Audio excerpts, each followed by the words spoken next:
Subhanaka la ilma lana illa ma 'allamtana innaka antal alimul hakim. Rabbi shrah li sadri wa yassir li amri wahlul 'uqdatam min lisani yafqahu qawli, amma ba'd.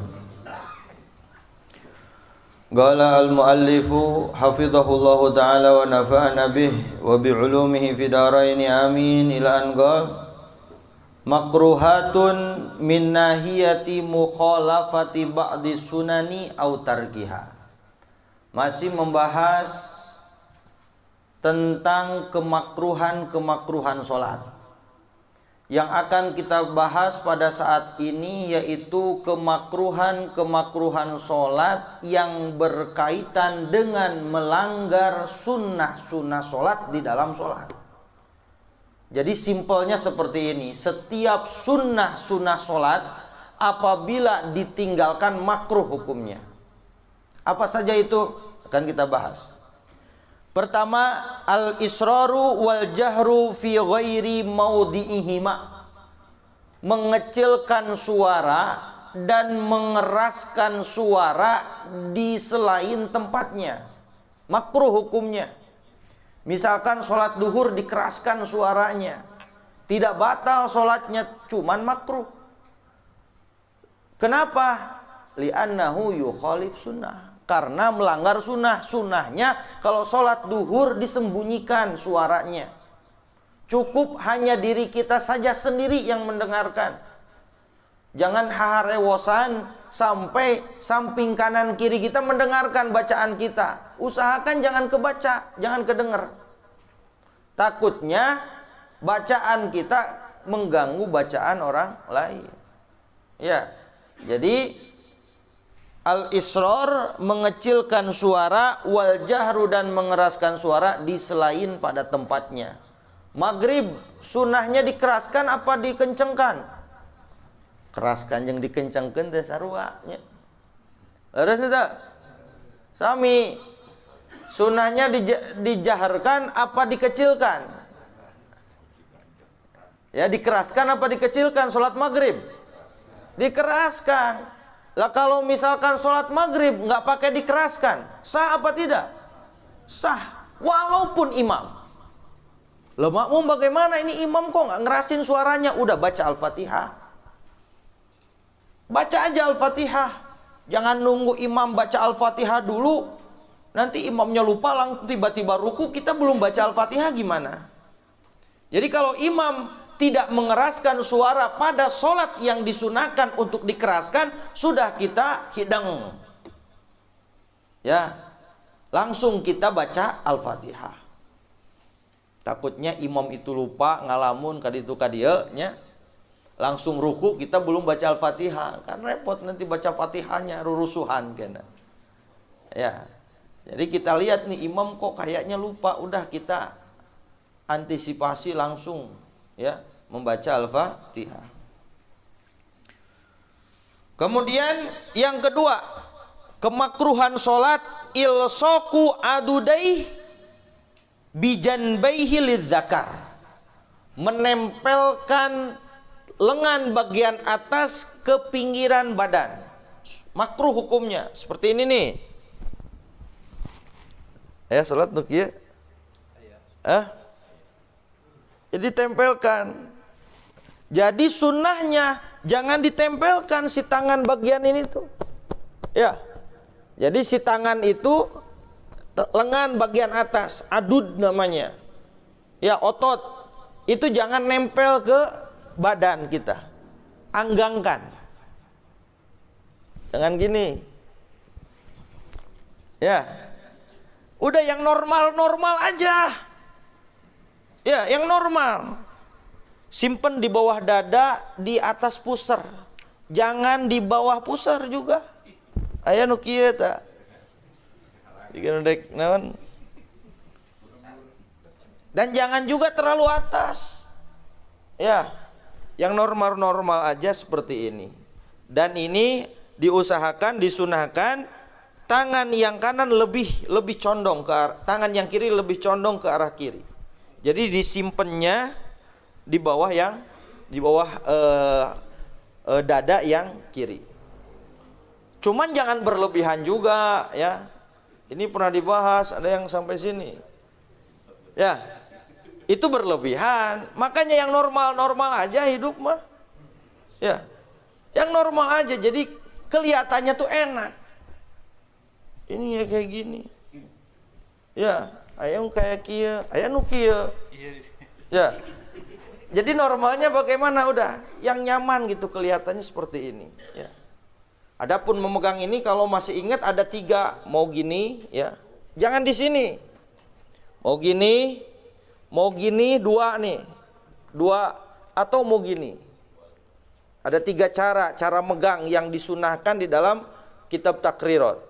Bisa seperti ini, digenggam, atau 2 diperlihatkan, atau semuanya. Boleh memilih, ya. Yang penting jangan melebihi pergelangan ini. Nah itu ilsoku adudeh bijanbeh lidzakar, itu untuk laki-laki makruhnya. Kalau untuk perempuan malah sunnah ditempelkan. Ya. Kalau perempuan malah sunnah ditempelkan. Apa yang ditempelkan? Ininya nih. Ya, lengan bagian atas, di atas sikut, tempelkan dengan ya jengkelek na rapatkeun.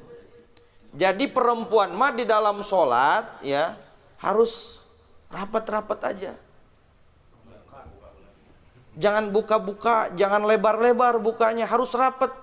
Kaki laki-laki kan sunnahnya 1 jengkal berdirinya itu. Kalau perempuan tempelkan saja. Mengcot ayah mengcot. Tempelkan, ya. Pokoknya laki-laki dengan perempuan itu yukhalif, berbeda di dalam kesunahan, sebagian ya, tidak semuanya, sebagian.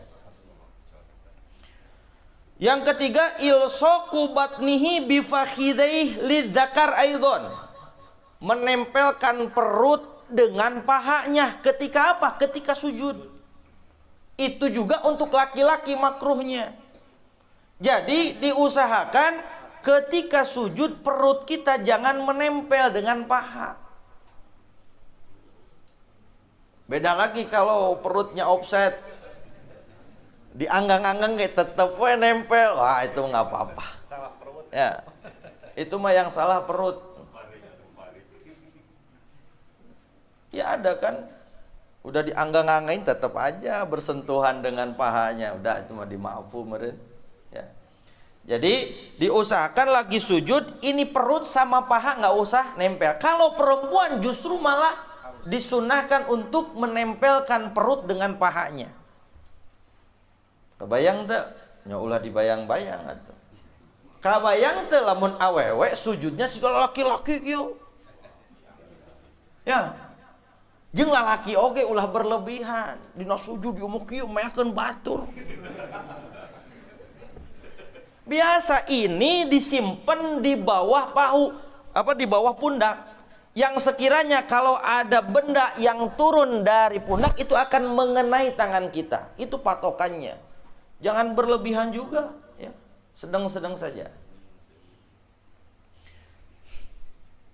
Ilsaqu batnihi bifakhidaihi lidzakari aidon. Yang keempat, al-jahru khalfal imam, mengeraskan suara di belakang imam. Ya, mengeraskan suara di belakang imam. Lagi bermakmum dia mengeraskan suara. Bi ghairi amin, selain kalimat amin. Jadi makmum mah disunahkan mengeraskan suara hanya di kalimat amin. Setelah apa itu? Setelah baca Al-Fatihah dan ketika mengaminkan bacaan kunut imam. Ada lagi nggak? Nggak ada lagi. Jadi makmumat tidak boleh mengeraskan suara kecuali mengeraskan ketika amin, baik itu amin setelah Al-Fatihah atau amin ketika mengaminkan kunut. Ya. Al-jahru khalfa imam, mengeraskan suara di belakang imam, yang artinya ketika dia bermakmum. Bi ghairi amin, selain amin. Kalau amin mah boleh dikeraskan. Wa mastuthniya, dan tidak ada lagi yang dikecualikan, hanya amin saja yang sunnah dikeraskan bagi makmum. Begitu juga disunahkan ini di luar sholat ya, tanbih. Tanbih ketika imamnya salah, sunnah dikeraskan. Jangan subhanallah. Imam mau ngerti salahnya di mana. Subhanallah. Ya, keraskan. Cuman sebagaimana yang sudah dijelaskan, hati-hati di dalam niat ketika mentanbih. Jangan niat tanbih saja, batal sholatnya. Niatnya apa? Tasbih. Atau diitlakan saja. Ya, makanya orang yang ngerti mah pasti sebelum dia mengucapkan subhanallah pasti ada niat dulu. Tidak spontanitas imam salah, subhanallah, tanbih pasti. Ya, niatnya tanbih saja. Ya. Jadi kalem saja ketika imam salah, coba diam dulu, ya. Perhatikan niat, jangan sampai kita niat mau menegur imam yang salah saja. Kemudian yang kelima, itolatu tasyahudil awal, memanjangkan tasyahud yang pertama. Memanjangkan tasyahud yang pertama makruh, tasyahud awal, ya. Maksimalnya sampai Allahumma sholli ala Sayyidina Muhammad. Bahkan bersolawat kepada Ali Muhammad. Di tasyahud yang pertama sebagian ulama memakruhkannya. Tetapi sebagian ulama juga, ada sebagian ulama tidak memakruhkan.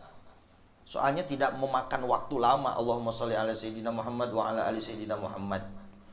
Sebagian ulama mengatakan makruh menambah wa ala ali Sayyidina Muhammad. Sebagian ulama lagi mengatakan tidak makruh. Milih yang tidak makruh aja, ya. Atau mau yang makruh juga nggak apa-apa.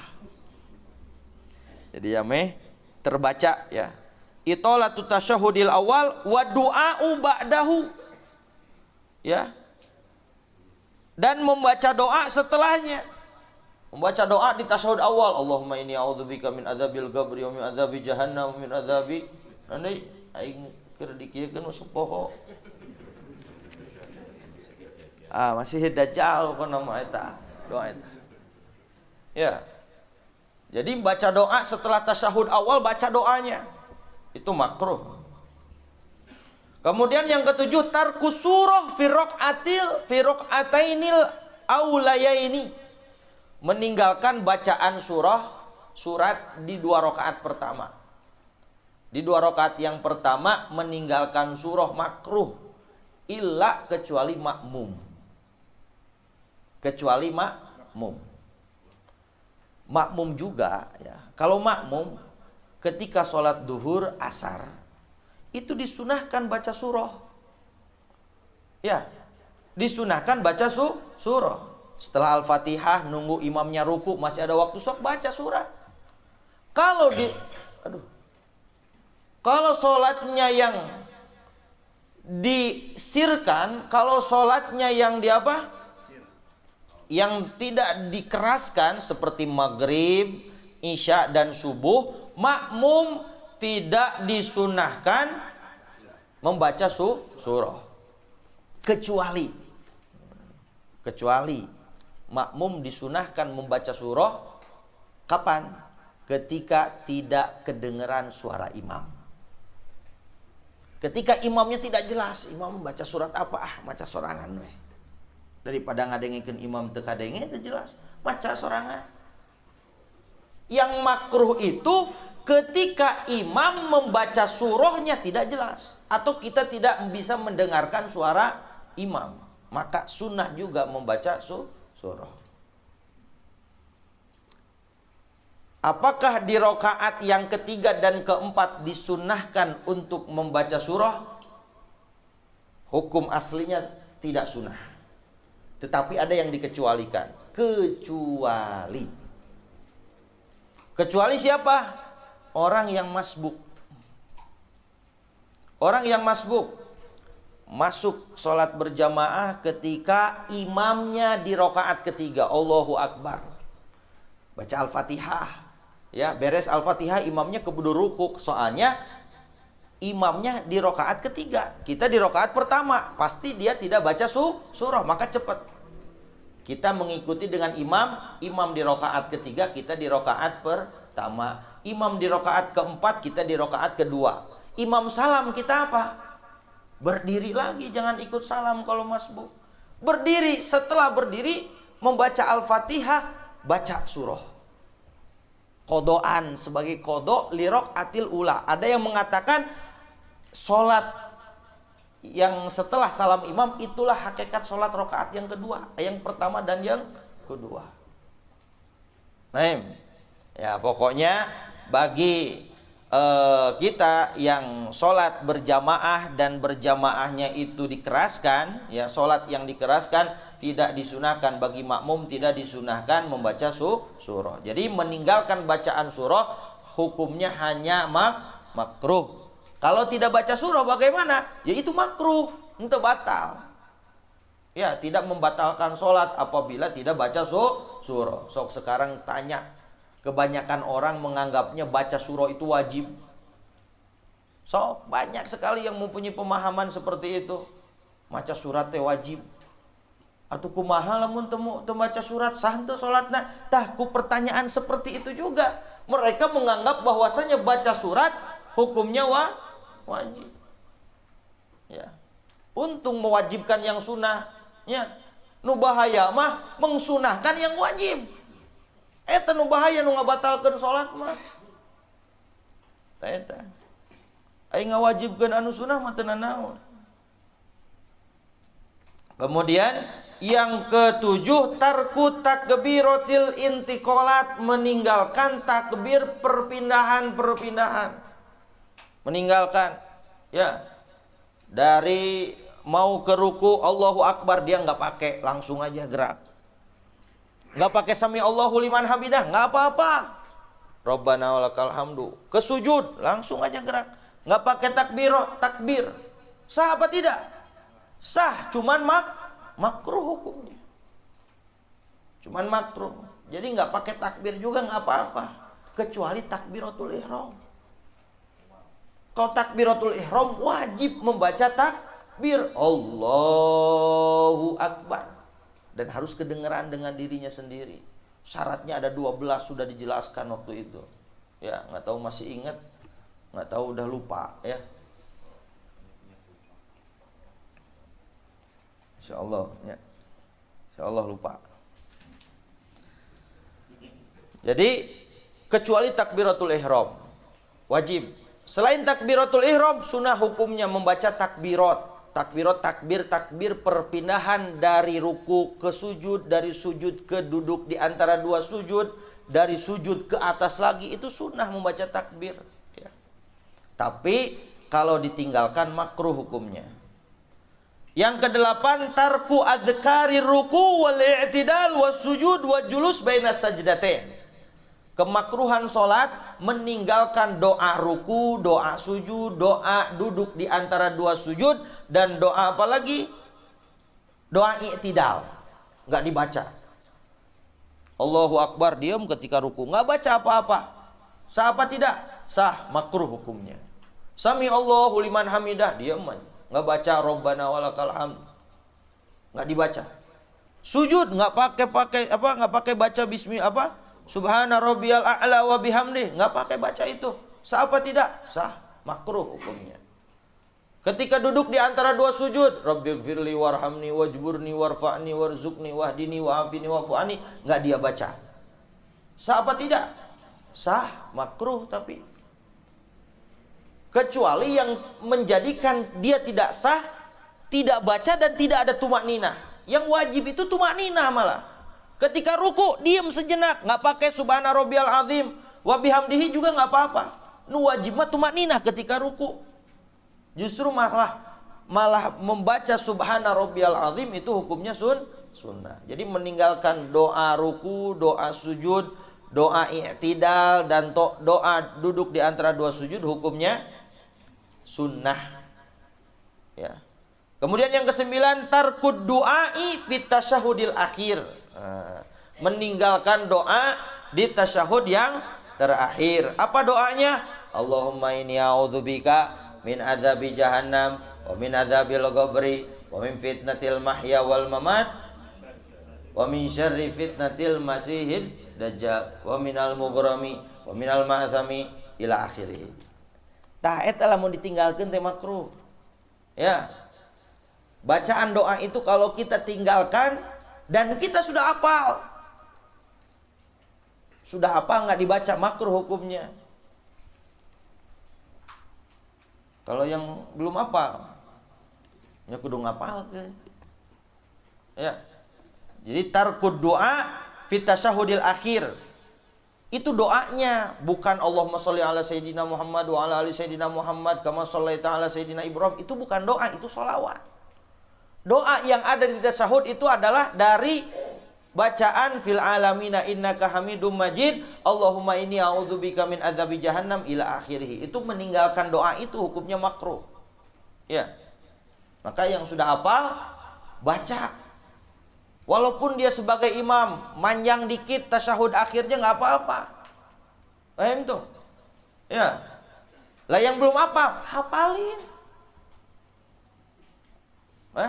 Sanggup keneh meureun ngapalkeun.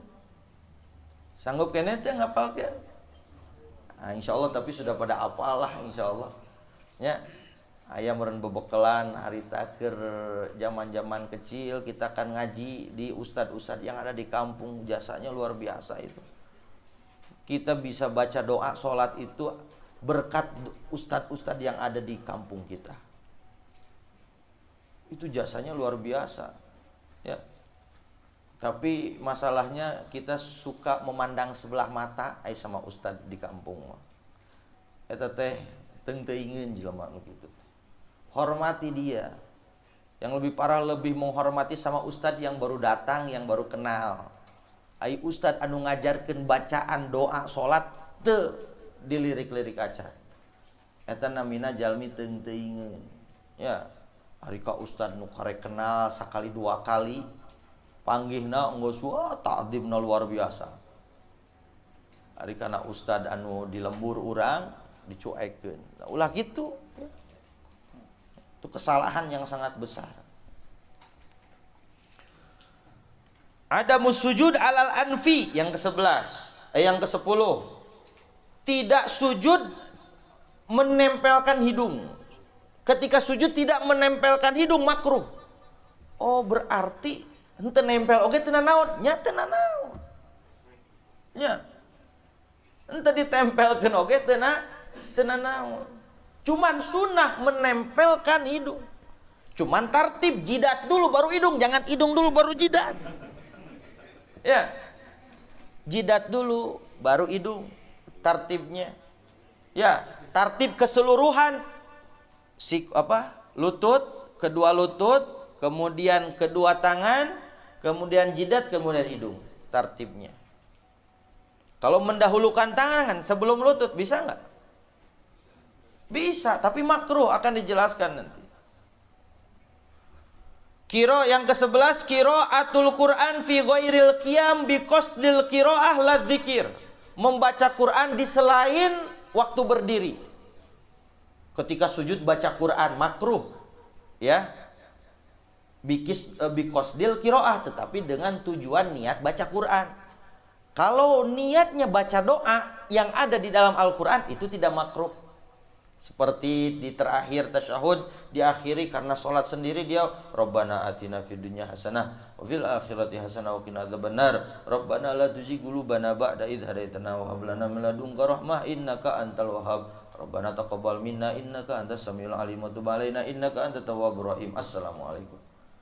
Ya. Kalau tujuannya qasdul qiraah membaca Quran makruh hukumnya. Karena membaca Quran di selain ketika berdiri makruh hukumnya. Lamun kalau bi qasdil qiraah, apa itu qasdil qiraah? Bertujuan membaca Quran.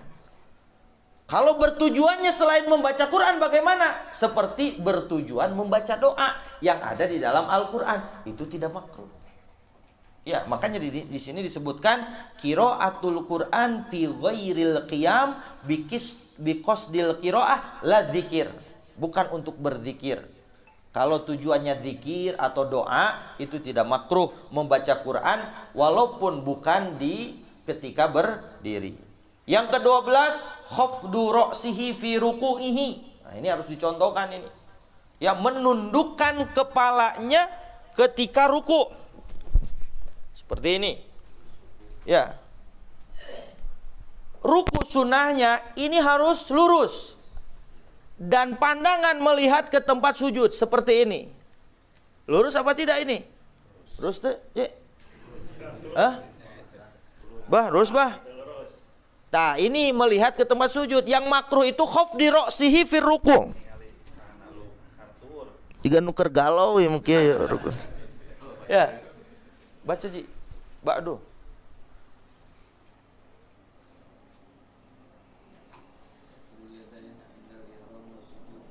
Iqra irfa sauta. Satru yadaihi indal ihrami wa sujudi. Menutup kedua tangan dan kedua apa? Yadaini wa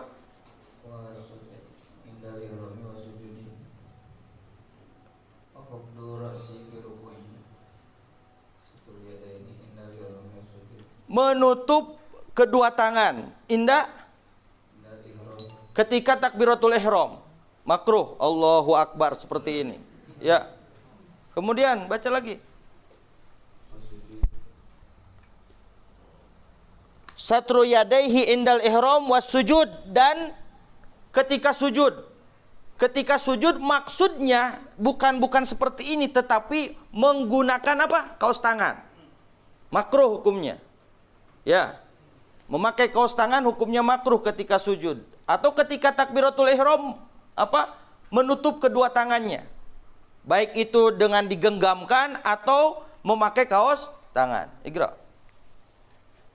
Ayal tafita fi salamihi bisur'atin. Menoleh ketika salam, ketika tasyahud akhir kan diakhiri dengan salam Assalamualaikum warahmatullah. Tolehannya itu bisur'ah, cepat-cepat. Baca Ji.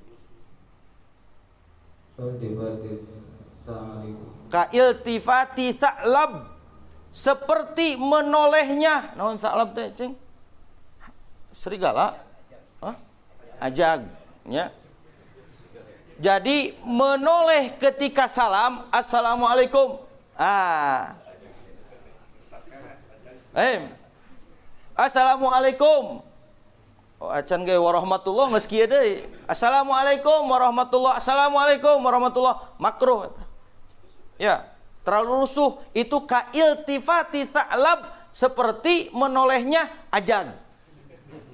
Serigala ajag teh. Iya. Tadi nanya ka Ceng Ajam, "Ceng, ari serigala kumaha kitu ngalieukna?" Dipraktekeun nya kieu. Ya. Iqra. Ayyabruka kalba'ir, ketika dari i'tidal ke sujud, sujudnya seperti ba'ir, seperti unta, seperti Allah. Jadi mendahulukan kedua tangan dulu daripada lutut. Makruh. Ya, kecuali kalau sakit kakinya. Ya, asam urat kan biasanya tekuat. Ya, aduh. Tapi ulah make aduh kan. Make aduh mah tuh batal salatna. Ya. Jadi mendahulukan Iqra. Bi ayyuqaddima yadaihi ala rukbatih, yaitu mendahulukan kedua tangan daripada kedua lututnya. Seperti tadi, Iqra.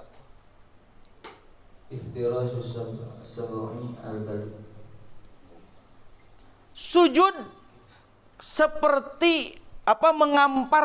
Mengamparkan kedua tangannya seperti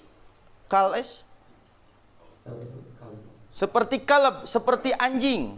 Sujud seperti ini nih. Nah, gini nih. Jangan menempelkan ketika sujud itu, jangan nempel ini, jangan nempel ke tanah. Ya. Yang nempel hanya telapaknya saja. Jangan seperti ini. Ini iftiros kalb. Ya, hamparan tangan seperti anjing. Ya, Iqra. Iftiros tersebut yaitu meletakkan kedua ziroknya, ini zirok nih, meletakkan kedua ziroknya di atas tanah. Ya, sujud seperti itu. Iqra. Yang keempat makruhatun fin nahiyati. Nah, udah. Ini beres ya. Itu bagian kemakruhan sholat yang berkaitan dengan melanggar bagian dari kesunahan-kesunahan sholat. Jadi kesimpulannya, siapa saja yang melanggar sunnah-sunnah sholat maka hukumnya makruh. Udah, itu simpel aja kaidahnya. Setiap sunnah dilanggar hukumnya makruh, tidak batal sholat. Wallahu a'lam. Sedikit dari kitab Risalatul Mudzakarah. Ya. Bismillahirrahmanirrahim. Qala al-Imam Al-Habib Abdullah bin Alawi bin Muhammad Al-Haddad fi kitabih Risalatul Mudzakarah rahimahullahu taala wa nafa'ana bih wa bi ulumi bidaraini amin ila an qala. Ini masih berkaitan dengan hubud dunya ya. Dengan cinta dunia. Walidzalika darasat ma'alimuddin. Sebab terlalu cinta terhadap dunia itu akan menyebabkan apa? Darasat ma'alimuddin, akan hilang rambu-rambu agama. Nya bakal anu loba nu ngahalalkeun segala rupa. Ya, gara-gara apa? Hubud dunia. Wa tumisat anwarul yakin, dan akan sirna cahaya keyakinan. Akibat terlalu cinta dunia. Wa khorisat al-sinatul mudzakirin, dan akan menjadi membisu lisan-lisannya para mubaligh. Moal didangukeun cek mubaligh kitu kieu haram dan lain sebagainya, akan menjadi membisu. Atau dibalikan, kadang karena pulus ya, mudzakirin mubaligh akan tutup mulut. Kalau ada mubaligh yang hubud dunya ya, dia akan menutup mulutnya gara-gara apa? Hubud dunia. Ini hati-hati. Dia tidak mau menyampaikan yang hak dan menyampaikan yang batil. Karena terlalu berlebihan hubud dunianya. Sampai dia apa? Khurisat, membisu. Nu tadinya di panggung gogorowokan ai masalah dunia, pi duitna gede mah cicing ulah ngomong daek cicing. Tah akibat dunia kade. Ya. Wa afat subulul huda, dan akan menjadi tertutup jalan menuju hidayah. Itu sebab hubud dunya. Wa getuhimat subulur rida, dan akan menjadi terbuka jalan menuju kehinaan. Wa getuhimat subulul rida roda ya. Wahadihi, dan ini wallahi, kata Imam Haddad, wahadihi wallahi, dan ini demi Allah, hiyal fitnatul umya as-somma. Ini merupakan fitnah yang buta dan fitnah yang tuli. Hubud dunia itu merupakan fitnah yang tidak kelihatan dan fitnah yang tidak terdengar. Ya. Al-mudlihimmatun nada as-sauda, yang sangat gelap gulita. Maksud fitnatul umya, fitnah yang tidak apa, fitnah yang buta dan fitnah yang tuli itu bagaimana? Allati la yujabu fiha min doa, yang akibatnya karena hubud dunya doa tidak akan diijabah oleh Allah. Doa tidak akan diijabah oleh Allah. Kemudian apalagi? Wala yusmi'u fiha min nada, dan tidak akan didengar akibat cinta dunia dari seruan menyeru kepada Allah Subhanahu wa taala. Mau nangis bagaimanapun selagi di dalam hati terdapat cinta dunia, la yanfa, tidak akan bermanfaat tangisan kita dan doa kita. Wal iyadu billah. Haqqun ma akhbara bihi sayyidil anbiya, sangat benar apa yang diceritakan, apa yang disampaikan oleh Nabi Muhammad sallallahu alaihi wasallam. Idh yaqulu, beliau berkata, likulli ummatin fitnah wa fitnatu ummati almal. Setiap umat itu memiliki fitnah. Umat-umat terdahulu sebelum Nabi pasti ada fitnah. Dan fitnah umatku adalah harta. Apa yang dimaksud dengan fitnah? Fitnah itu adalah kerusakan, pembunuhan, perselisihan, percekcokan, ya, saling membunuh satu sama lain, saling menghina satu sama lain. Itu diakibatkan apa? Ujung awal-awalnya awal-awalnya mal, harta, kebanyakan. Fitnah yang terjadi itu diakibatkan karena hubbud dunya. Ya, itu kebanyakan. Walikulli ummatin ijlun, dan setiap umat memiliki anak sapi. Ojol-ojol ke anak sapi itu. Walikulli ummatin ijlun wa ijlu ummati dinar wa dirham, dan setiap umat memiliki anak sapi. Dan anak sapinya umatku adalah dinar dan dirham, rupiah dan dolar. Ya. Maksudnya bagaimana? Setiap umat ada anak sapi yang disembahnya. Seperti umatnya Nabi Musa di zaman Bani Israel, mereka menjadikan sapi pada disembah. Ada patung sapi yang terbuat dari emas disembah. Lah sapinya umat saya, kata Rasulullah, itu adalah rupiah dan dolar atau dinar dan dirham. Mereka menyembah dirham. Kata Rasulullah, umatku nanti banyak ada yang lebih menyembah dirham, lebih menyembah rupiah, dolar dan lain sebagainya. Walaupun tidak secara langsung. Orang yang menyembah dolar itu adalah waktu sholat dia dudunya ente sholat tak eta berarti nu nyembah dolar. Hari digawe waktu na sholat eta mah bukan menyembah dolar. Anu nyembah dolar mah waktu na ibadah, waktu na ngajalankeun kewajiban, dia terus aja nyari duit. Terus aja usaha, lupa sholat, lupa kewajiban, meninggalkan apa-apa yang diwajibkan oleh Allah. Itu adalah umat Rasulullah yang pekerjaannya menyembah dirham dan dinar. Wal'iyadu billah. Maknahu, kata Imam Haddad, makna dari hadis ini wallahu a'lam, ya. Hanya Allah yang mengetahui, cuman disebutkan anna likulli ummatin syai'an yastaghiluna bihi an ibadatillah.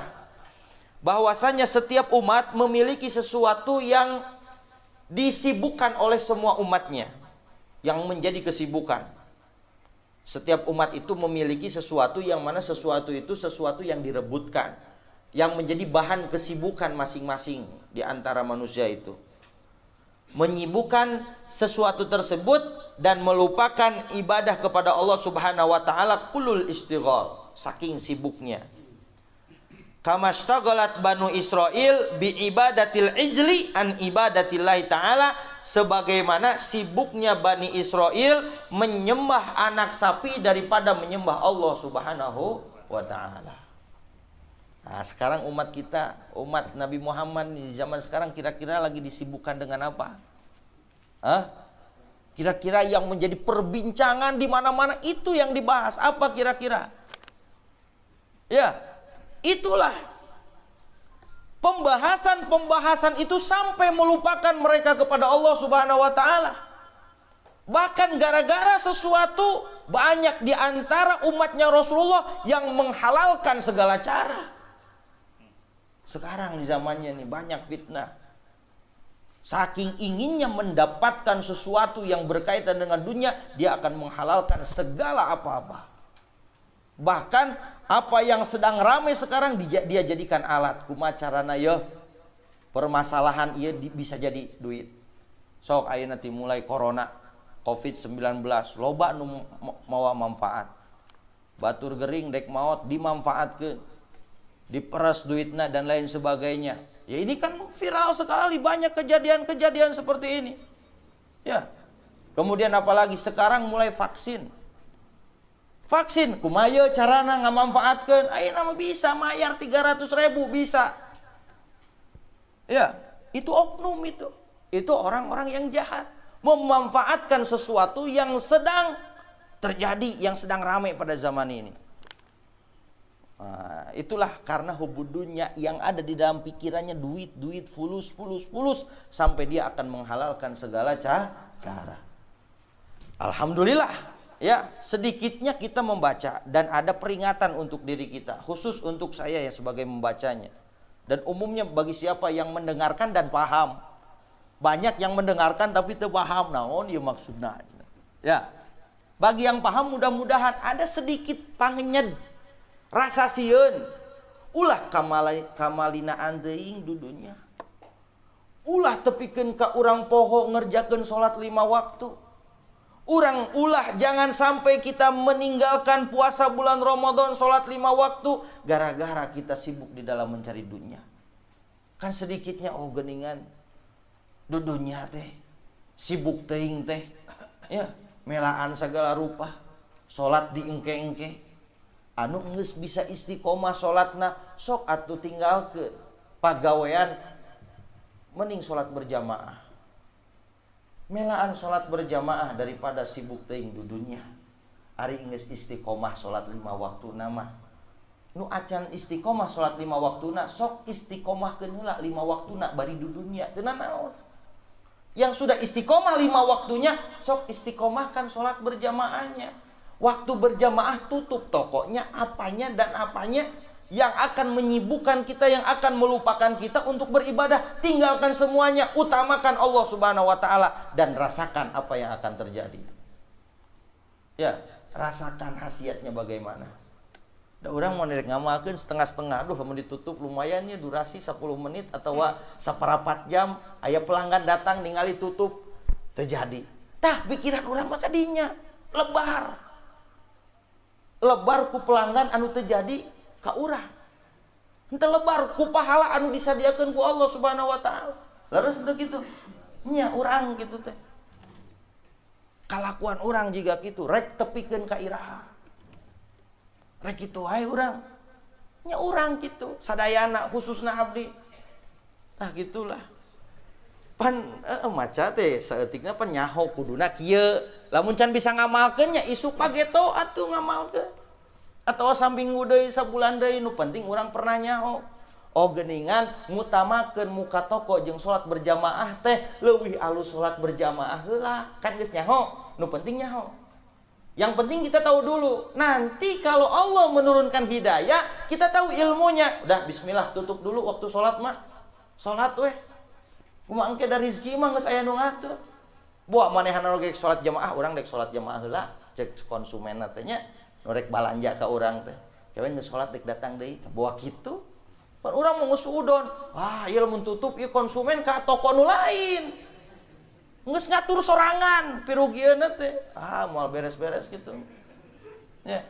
Jadi mudah-mudahan ya kita selalu diberikan hidayah oleh Allah Subhanahu wa taala, dijaga oleh Allah Subhanahu wa taala dan selalu diberikan cara untuk mendapatkan yang terbaik dari Allah Subhanahu wa taala, diperlihatkan jalannya oleh Allah Subhanahu wa taala. Amin ya Allah ya rabbal alamin.